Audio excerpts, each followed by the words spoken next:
barnaamijka kobciye waa barnaamij tixano ah kana kooban 30 qaybood kuwaasi oo taabanaya nolosha qof kasta oo naga mid ah. Kobciye waa daqiiqado kooban oo kobcinaya naftaada ha u daymo la'aan. Waa diyaarintii iyo soo jeedintii al-ustaad coach Maxamed ibn Umar. Bismillah walhamdulillah wassalatu wassalamu ala rasulillah. Assalamu alaykum wa rahmatullahi wa barakatuh. kusoo dhawaada barnaamijkeeni kobciye iyo 10 cinwaankiisu yahay مسؤول سريع أياتها مسؤولية قادة شدو وأرين آدي آد وآذك هسئها تيوا خيارك أي قاتان دتك قوليستياشا عقلك بدن واحد مسؤول كتاهي نفط هذا واحد مسؤول كتاهي ريرك هذا يا عرورت هذا واحد مسؤول كتاهي أختك هذا واحد مسؤول كتاهي هول كستول لغو إجمدي واحد مسؤول كتاهي عد كستوك لغو هاس كياني وحنا لغو قدي بي نبينا صلى الله عليه وسلم أيايري كلكم راع وكلكم مسؤول فالإمام راع وهو مسؤول والرجل راع على أهله وهو مسؤول والمرأة راعية على بيت زوجها وهي مسؤولة والعبد راع على مال سيده وهو مسؤول ألا فكلكم راع وكلكم مسؤول لما أنتين وحبا الليذن راعي وحي الليذن راعي يادنا مسؤول كتهين وقاميوه ومسؤول ninku wuxuu mas'uul ka yahay gurigiisa haweeneydu waxay mas'uul ka tahay guriga ninkeeda adoonkuna wuxuu mas'uul ka yahay xoolaha saygiisa dhamaantiin waxaad tihiin mas'uuliyiin ayuu nabigu yiri sallallahu alayhi wasallam hadaba ogow dhageysto inaad tahay mas'uul sare noocyada mas'uuliyadda ay leedahay tan ugu muhiimsan waa mas'uuliyadda nafta oo ah in qofku qaado mas'uuliyadda naftiisa oo aanu qof kale ka sugin inuu mas'uul uga noqdo naftiisa waxaana lagu kala gartaa dadka wax matarayaasha ah iyo kuwa hiigsanaya guusha ee raba naftooda inay horumariyaan mas'uuliyaddu waa midda ay ku kala duwan yihiin dadka naftooda ayaga xakamaha u haya iyo kuwa xakamaha naftooda u dhiibay dadka kale oo mar walba taagan waa la yeelay sida waa la iga xanaajiyay waa la dhibay waa la daandaansaday waa la murjiyay yeydaas bis yey ee ku dhamaanayso hadalkooda dhan hadallada la midka ah dhammaan laga dheehan karo in qofkaas remote controlkiisa ama xakamihiisa dadka kale ay hayaan siday doonaan ka yeelayaan marka sida aad u hadlayso ma isweydiisay doorkaagi halka uu yahay ama ciyaarta iyo filimka la jilayo meesha aad kaga jirto weliga maxaad u tahay dulmanaha iyo la yeelaha maxaad weliga u tahay ruuxa saamoobaya kuna saamoobaya wax kasto isaga kasoo haray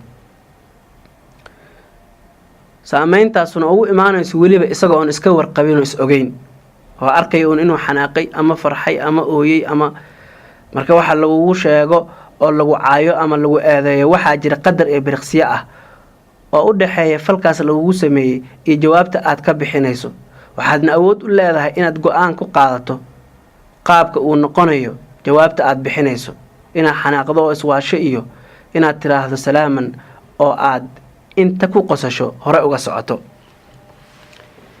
dabcan ma xakamayn kartid dareenka gudaha aad ka dareemayso ee xanaaqa iyo ka gubashada wixii lagu yiri hase ahaatee waxaad awood buuxda u leedahay go'aankeedana leedahay inaad xakamayso dhaqanka ka dhalan kara wixii lagu yiri ama lagu yeelay ee ka soo muuqanaya banaanka jirkaaga iyo adimahaaga kaasoo leh caay iyo gacan qaadid intaba dadka dhahay waa la yeelay ama dhahaya waa la yeelay way iga xanaajiyeen kadibna waxaan ku dhaqaaqayaa wax kasta oo dhiba oo waxaan geysanayaa dhib waxay meesha ka saarayaan go'aankii naftooda qaadan lahayd oo waxay si sahlan ugu hoggaansameen dadka kale taasoo meesha ka saartay mas'uuliyaddii ay naftooda mas'uul ka ahaayeen mas'uuliyaddu waa mid qof kasta uu heli karo isla markaana uu qaadan karo go'aanka ah inuu mas'uuliyadda naftiisa qaado halka uu wax kasta oo ku dhaca dadka kale u saari lahaa ayadoo inta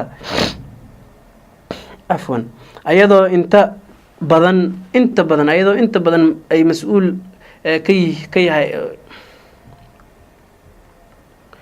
ayadoo inta badan uu isagu mas'uul ka yahay waxaad mas'uul ka tahay qoyskaaga dhammaantiis caruurta iyo lamaanahaaga intaba waxaana loo baahan yahay inaad ka soo baxdo mas'uuliyadda ka saaran oo waa inaad ka dhuumanin aadan ka warwareeganin mas'uuliyaddaas dad badan ayaad arkaysaa iyagoo ku hawlan waxyaabo kale iyagoo dayacay mas'uuliyadda reerahooda sida inay banaanada sheeko iyo maalayacan u fadhiyaan ama xaafadaha u wareegayaan warraadis ama warwarin ayagoo soo dayacay caruurtooda. haddaba ha odhan wiilkayga ama gabadhayda waa eber ama waxba ma baran karaan ama waxba igama maqlayaan iyo wax kasta oo dhib ah ee caruurtaada la soo gudboonaadaba. ogowna adiga ayaa qayb weyn ka ah mas-uulna ka ah ilmahaaga iyo qoyskaaga. qiso buuggiisa la yiraahdo Think and Grow Rich uu ku sheegay qoraaga Napoleon Hill ayaa waxay ka hadlaysay aabe u dhashay wiil aan waxba maqlaynin. aabihii ayaa wiilkii dhakhaatiir badan kala daba wareegay si uu uga helo dawo. waxbana way u tari waayeen dhakhaatiirtii, waxayna yiraahdeen waxba lagama qaban karo. hase ahaatee aabihii ayaa wuxuu leeyahay waxaa igu jirtay oo aan lahaa doonis dhab ah oo aan doonayay in wiilkaygu maalin maalmaha ka mida wax maqlo. aabihii ayaa wuxuu bilaabay inuu dadaal xoogan wiilkiisa ku bixiyo. caruurkiisii markuu xoogaa soo weynaaday ayuu wuxuu meel ka akhriyay in meel laf dhegta hoosteeda ah uu qofka wax ka maqli karo. wuxuu bilaabay inuu habeen kasta u dhawaado oo u akhriyo qisooyin u dhisaya niyadda, sida qiso ka hadlaysa qof wax maqlaya, qof hadli kara, qof dad hortaagan iyo qof dadka uu la hadlaya ay si sahlan u maqlayaan. wuxuu diiday inuu geeyo iskuulka dhagoolka. wuxuu diiday sidoo kale in la baro afka tilmaanta ee dadka dhagoolada ku hadlaan. sidaas ayuuna ku waday ilaa uu ka gaaray wiilkii 18 sano. habeen kastana wuxuu u akhrinay jiray waxyaabahaas ayuu u akhrin jiray, kuna dadaalayay sidii uu u fiicnaan lahaa wiilkiisa. markii 18 sano uu gaaray kadib ayaa maalin wuxuu akhriyay inay jirto shirkad samaysay qalab u suuragelin kara dadka inay wax maqlaan. wiilkii ayuu soo kaxeeyay shirkadii ayuuna keenay. dhakhtarkii ayaa u yimid si uu qalabkii ugu xiro wiilkii. waxaa lama filaan noqotay. dhakhtarkiina uu la yaabay in isla markiiba wiilku wax maqlay. dhakhtarkii ayaa yidhi macquul maahan, sidee isla markiiba hore wax uga maqlay. wuxuusan dhakhtarkaasu ogeyn in aabbaha wiilkani mas-uuliyad iska saaray, kuna dadaalayay 18 sano wiilkiisa iyo siduu wax u maqli lahaa, taasoo bedeshay noloshii wiilkiisii oo dhan. u fiirsa dhagaystow sida aabbahaas uu u qaaday mas-uuliyadda wiilkiisa ilaa uu ka gaarsiiyey heerkii la rabay.